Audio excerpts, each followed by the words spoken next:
नमस्कार प्रिय भक्तजनों। आज हम शनि देव की कथा लेकर आए हैं। शनि देव का व्रत करने से सभी ग्रहों से मुक्ति मिलती है। शनिवार का व्रत ग्रहों से मुक्ति दिलाने के साथ साथ मन को भी शांत करता है तथा जिसके ऊपर राहु ग्रह हो उसे भी ठीक करता है। तो आइए प्रिय भक्तों, कथा हम प्रारंभ करते हैं। एक समय स्वर्ग लोक में सबसे बड़ा कौन है? इस प्रश्न पर सभी 9 ग्रहों में वाद विवाद हो गया। इस पर फैसला करने के लिए सभी 9 ग्रह राजा इंद्र के पास पहुँचे और बोले, हे देवराज, आज हम आपको यह फैसला करना होगा कि हम में से सबसे बड़ा कौन है।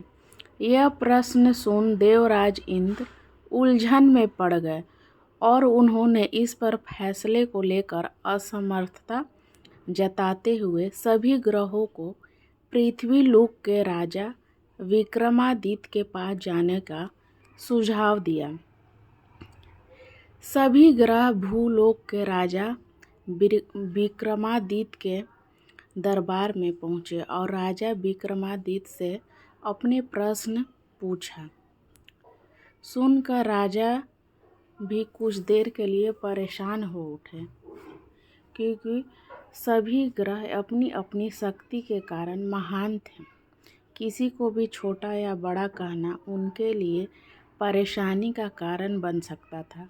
तभी अचानक राजा विक्रमादित्य को एक उपाय सूझा और उन्होंने अलग अलग धातुओं जैसे सोना, चांदी, कांसा, तांबा, सीसा, रागा, जस्ता, अभ्रक और लोहे के 9 आसन बनवाए। सबसे आगे सोना और सबसे पीछे लोहे के आसन को रखा गया। राजा ने सभी देवताओं को अपने अपने आसन पर बैठने को कहा। राजा विक्रमादित्य ने कहा, जो जिसका आसन है ग्रहण करे। जिसका आसन है पहले होगा वो सबसे बड़ा और जिसका आसन बाद में होगा वह सबसे छोटा होगा। चूँकि लोहे का आसन सबसे पीछे था, इसलिए शनिदेव समझ गए राजा ने मुझे सबसे छोटा बना दिया।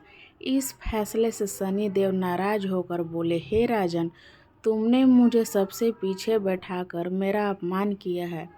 तुम मेरी शक्तियों से परिचित नहीं हो। सूर्य एक राशि में 1 महीने, चंद्रमा 2 महीने में 2 मंगल, 1.5 महीने में बुध और शुक्र, 1 महीने में बृहस्पति, 13 महीने में। लेकिन मैं किसी भी राशि पर 2.5 वर्ष से लेकर 7.5 वर्ष तक रहता हूँ। बड़े बड़े देवताओं को मैंने अपने प्रकोप से पीड़ित किया है। अब तुम भी मेरे प्रकोप से सावधान रहना। इस पर राजा विक्रमादित्य कहा, जो कुछ भाग्य में होगा देखा जाएगा। कुछ समय बाद राजा विक्रमादित्य पर 7.5 की दशा आई तो शनिदेव ने घोड़े के व्यापार का रूप धारण किया। बहुत से घोड़े के साथ विक्रमादित्य की नगर पहुँचे। राजा विक्रमादित्य उन घोड़े को देखकर एक अच्छे से घोड़े को अपने सवारी के लिए चुनकर उस पर बैठे। राजा जैसे ही उस घोड़े पर सवार हुए, वह बिजली की गति से दौड़ पड़ा। तेजी से दौड़ता हुआ घोड़ा राजा को दूर एक जंगल में ले जाकर फिर वहाँ राजा को गिरा कर गायब हो गया। राजा अपने नगर लौटने के लिए जंगल में भटकने लगे, लेकिन राजा को कोई रास्ता नहीं मिला। राजा को बहुत तेज भूख प्यास लगी। जंगल में बहुत घूमने के बाद एक चरवाहा मिला। राजा ने उससे पानी मांगा। पानी पीकर राजा उसे चरवाहे को अपनी अंगूठी दे दी और उसे रास्ता पूछकर जंगल से निकलकर पास में नगर में चल गए।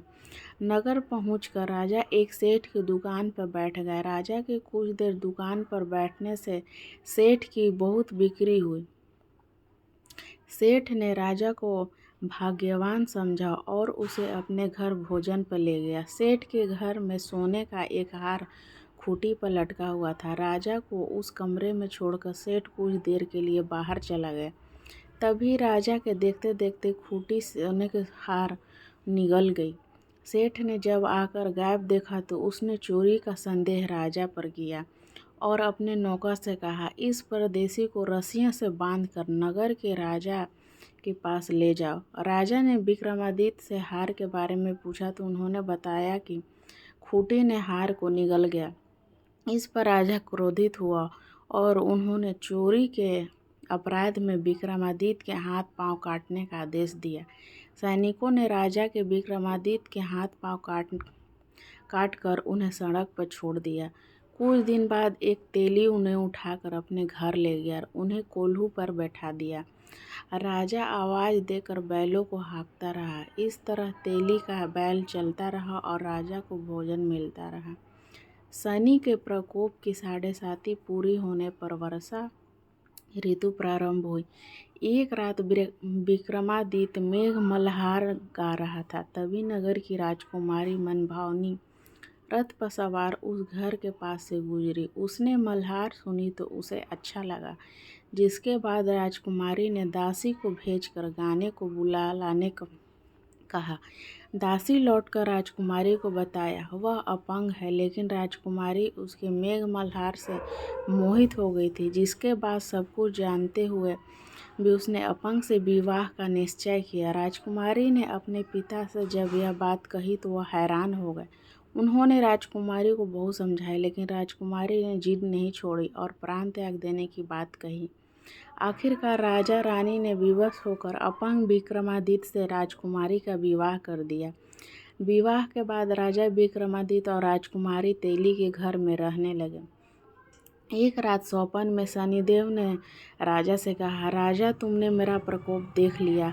मैंने तुम्हें अपमान का दंड दिया। इस पर राजा ने शनिदेव से क्षमा मांगते हुए कहा, शनिदेव, आपने जितना दुख मुझे दिया है अन्य किसी को न देना और मुझे माफ़ कर दें। इस पर शनिदेव ने कहा, राजन, मैं तुम्हारी प्रार्थना स्वीकार करता हूँ। जो कोई स्त्री पुरुष मेरी पूजा करेगा, कथा सुनेगा, जो नित्य ही मेरा ध्यान करेगा, चींटियों का आटा खिलाएगा, वह सभी प्रकार के कष्टों से मुक्त होगा और उसकी सब मनोकामनाएं पूर्ण होगी।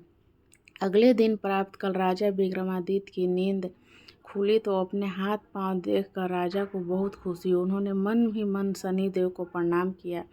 राजकुमारी भी राजा के हाथ पांव सलामत देखकर आश्चर्य में डूब गई। तब राजा विक्रमादित्य ने अपना परिचय देते हुए शनिदेव के प्रकोप की सारी कहानी सुनाई। इधर जब सेठ को इस बारे में पता चला तो दौड़ता हुआ और राजा विक्रमादित्य के चरणों में गिरकर क्षमा मांगने लगा। राजा विक्रमादित्य ने उसे क्षमा कर दिया, लेकिन वह जानते थे कि यह तो शनिदेव के प्रकोप के कारण हुआ है। सेठ राजा विक्रमादित्य को पुनः अपने घर ले गया और उसे भोजन कराया। भोजन करते समय वहाँ सबके सामने उसे खूंटी में हार उगल दिया। सेठ ने अपनी बेटी का विवाह राजा के साथ कर दिया और बहुत से स्वर्ण आभूषण, धन आदि देकर राजा को विदा किया। राजा विक्रमादित्य राजकुमारी मनभावनी और सेठ की बेटी के साथ अपने नगर वापस पहुँचे तो नगरवासियों ने हर्ष के साथ उनका स्वागत किया। अगले दिन राजा विक्रमादित्य ने पूरे राज्य में घोषणा करा दी कि शनिदेव सब ग्रहों में सर्वश्रेष्ठ हैं। प्रत्येक स्त्री पुरुष शनिवार का उनका व्रत करे और व्रत कथा अवश्य सुने। जय शनिदेव की।